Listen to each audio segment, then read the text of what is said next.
What's up, everybody? Welcome back to the Start This Business YouTube channel, the My Rental Car Journey mini series. And on today's episode, I'm going to explain how I just got bamboozled by my last renter. So make sure y'all stay tuned because after this message, we're going to dive right into it. I said message, man. Like I got commercials and shit. It's just, I meant to say intro. Damn.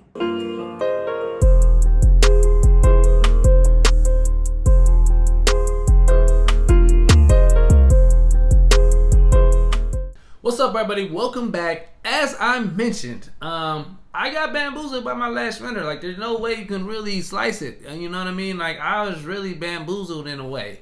You know, as you guys know, if you guys have seen the other video about my rating, you guys know how I feel about my ratings. You know how I feel about my reviews, all that good stuff. So, this is what happened. The guy left me a 4-star rating. And normally, if you leave me a 4-star rating, I'm not gonna, you know, it's not a big deal. You know, at the end of the day, yes, I'd rather have been 5 stars. Well, 4 stars is actually really good. I can't even lie. It's still good. However, you want to see, I still want to see 5 stars. But once again, normally I wouldn't make a big deal. However, this renter was different. Like this situation was completely different. Like this, what I did for this person, I wasn't taking nothing less than a 5, or else I would have been a completely different person. You know what I'm saying? So, remind you, this person, we're gonna just leave his name as this person. This person originally, and don't get me wrong too, he actually rented my car for like a month and a half. I mean, almost pretty much 6 weeks, about 6.5 weeks. He rented my car. He kept extending. There were times that he was extending my car, and at the same time, he would rebook it. Instead of extending it, he would actually rebook it. And when I say rebook it, that means there were gaps. Because when you rebook it, instead of just extending it, it ends one trip and it starts a new trip all over again. So he was doing it, and then there was gaps where he wasn't getting charged. He was ultimately renting my car for free. There was like a day or some hours that he was getting charged. He wasn't getting charged, he was renting my car for free. So instead of making a big deal, instead of saying, hey, no, bring my car back or all this other stuff, you know, I called Turo support and said, hey, can we just fix this? This is what's going on. There's no big deal. So that was some things. There were times where, you know, I did that for him, or he said that he was going to extend and he never ultimately extended. And, you know, we've gone up to like almost 48 hours one time. There's the one time we went up to about 48 hours before he actually can even pay. And it's not that he just forgot. He really didn't have the money. He didn't actually have the money because he was asking me to rent it out to him directly because Turo was charging him a lot of money. So he'd rather just done it to me directly. I'm not going through all that, especially when you've already shown me in the past that you can't pay on time. I am now not going to offer to rent to you directly. Now, we're going to keep this thing on Turo because they're going to keep you accountable. And there's just a lot of things that are keeping track when we do it on Turo instead of me doing directly. So that's why I didn't even entertain that idea. But because, you know, he had my car for a long period of time, I was doing that. And because he kept extending my car a couple days at a time instead of saying, hey, because he originally only rented my car for a week. And he kept the car for 6.5 weeks. But he was extending it days at a time. So there were times people were trying to book my car, and I literally had to have people cancel it because I knew that he was probably more than likely going to extend the car because he would send me a message or something like that. He would just never actually extend it. Like, he would shoot me a message saying, hey, I plan on keeping the car a little bit. I'm going to extend it, such and such. And then I go, look, there's no extension made. Meanwhile, my car is still getting booked because it's still showing live and it's still showing the car is coming up and it's supposed to be dropped off and available. So people are booking the car, and every single time. This happened about 4 or 5 times. And I'll show you guys too. Again, you know me, I'm not going to make up anything. I'm going to show you guys the canceled trips. Like during the time he's had my car, I'm going to show you how many trips I had to have canceled. Actually, we're going to show you that right now.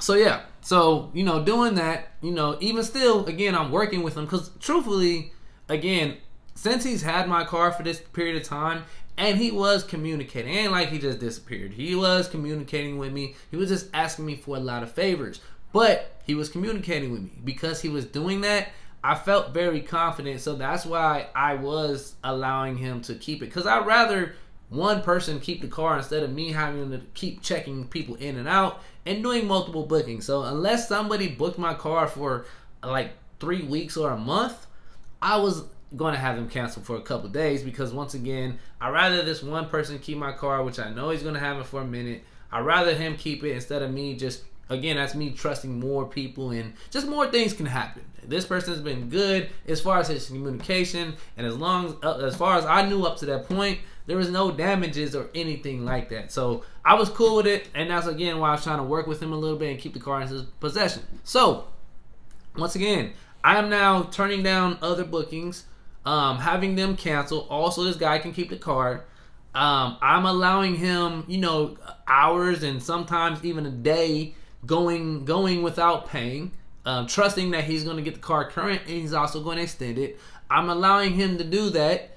You know, let's see. When he finally did drop off the car, one, he was super late. He was super late from his drop off. When he finally did drop the car was dirty, super dirty. Again, it wasn't as dirty as the cockroach, the lady with the cockroaches. It wasn't as dirty as that car, but it was pretty dirty. Like, it was still pretty dirty where I instantly went to the car wash to get it taken care of, because, you know, there was like potato chips. He really left a lot of his stuff in the car, to be honest. You know, not like valuable things, but he left a lot of, like, I know he was a worker and things like that. He left like a lot of personal things that I'm sure that he used for his job, and, you know, some equipment and stuff like that. Like, he left stuff in the car like he was planning on coming back. I have no idea why he did that, but you know, we got that stuff out. So he left the car dirty. The gas, he brought the gas, you know, the gas was only half full. And on top of this, all these different things, his last 3 days, I allowed him to pay me directly. So as you guys know by now, especially if you rented a car off of Turo, is even though I may charge, example, $40 a day for my car, there are still fees and other things that you have to pay for that Turo charges on the back end that I have no control over. I charge $40. Turo also puts all these fees in, and then you pay whatever you end up paying at the end. So for the last 3 days, he couldn't afford, he specifically told me he couldn't afford to pay those 3 days. So he offered to pay me directly, instead of having to go. And I could have been an asshole and said, nope, I'm going to keep it on Turo. I'm going to let Turo handle this for you, because I don't trust you, or whatever. I could have just been an asshole and said no and just let him do that, and I would have gotten paid from Turo, and Turo would have, you know, gotten that money from him. However Turo goes about getting that money, I just know I would have gotten paid. However, you know, once again, he offered to Zelle me money, and then I knew too, you know, at the end of the day, Turo does take a percentage out of mine. So hey, if you Zelle the cash to me, I will make more money off of you paying me directly those last 3 days instead of you going to Turo. I knew that. So, you know, again, you can say it was a little bit selfish because I knew I would make more money doing that. But also at that time, I had to trust in him. And I made sure that he did it before he even dropped the car off. I wanted to have the money paid in my account before he even came to drop the car off, just so if he did anything funny, I can still bring Turo in it before I completely check them out again. So that's what we ended up doing. And again, let me actually explain that. Let me rewind back, because I know people are probably going to wonder what I was just saying. So he paid me directly. He transferred me. So I charge $40 a day for this specific car. So instead of him going back on Turo and extending the trip for the 3 days, he just paid me he Zelled me the money into my bank account directly instead of using Turo. So that means basically the last 3 days was a private rental. So that's what I mean by him paying me directly instead of him having to pay Turo. So hope that explains it for the people who were kind of lost by that. So again, didn't have to do it, but I did it for him. So all these different things that I did for this guy, and on top of that, I just found out yesterday, actually, as I was cleaning the car again, or cleaning the exterior of the car, there's curb rash, and it's not just a little bit. It's a pretty good. As a matter of fact, I'm gonna show you a picture right now. As you guys can see, that's not anything small. You know what I'm saying? So that's something that wasn't there before I gave him the car and was there on the way back. I didn't report it. I mean, of course, probably because I saw that a couple days late. But you better believe now that he left me a 4-star review, oh yeah, I'm about to get my money. I'm getting that back because the pictures were there showing clearly this wasn't there before you got the car. So again, these are the things. Even though you took my car for 6.5 weeks because you left me a 4-star review, oh yeah, I need to get my money for that. If you would have left me a 5-star review, probably would have let it slide because it probably, you know, it wouldn't cost as much to get it fixed. And you had my car for 6.5 weeks, so I made a nice little chunk of change off you.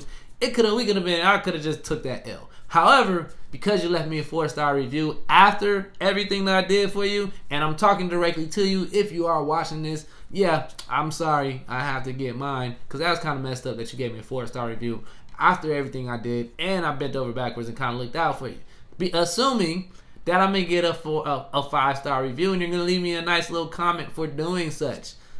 Even though you even text me, and I don't know. I don't know. By the time we decide to edit this video, I don't know if I'm gonna show it. But you said I was a good host. I mean, you clearly said it. Yeah, we're gonna show it right here. You did say I was a good host. And you would rent for me again. However, you didn't let me know that you were gonna give me a 4-star. So again, may not have been a big deal, but it is a big deal to me because once again, I went above and beyond for this person. So what do you guys think? I mean, am I just being like too worried about it, too paranoid, or do you guys think I deserve a 5-star? I mean, I would love to hear what you guys think in the comments because I feel like I definitely deserve a 5-star. But again, if I'm wrong, I'm wrong. So please make sure you guys drop your comments because I'm gonna read all through them. So make sure you guys drop your opinion in the comments and let me know.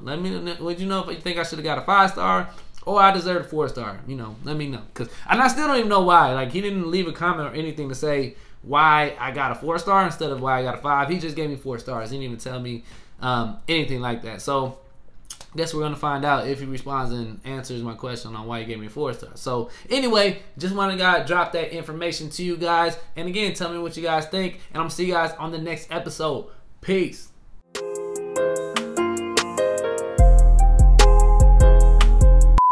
What's up, everybody? Welcome back to the My Rental Car Journey mini series. What's up, everybody? Welcome back to another episode on the Start This Business YouTube channel, the My Rental Car Journey mini-series. On today's episode, we're going to explain how I just messed up. What do you mean weird? It's only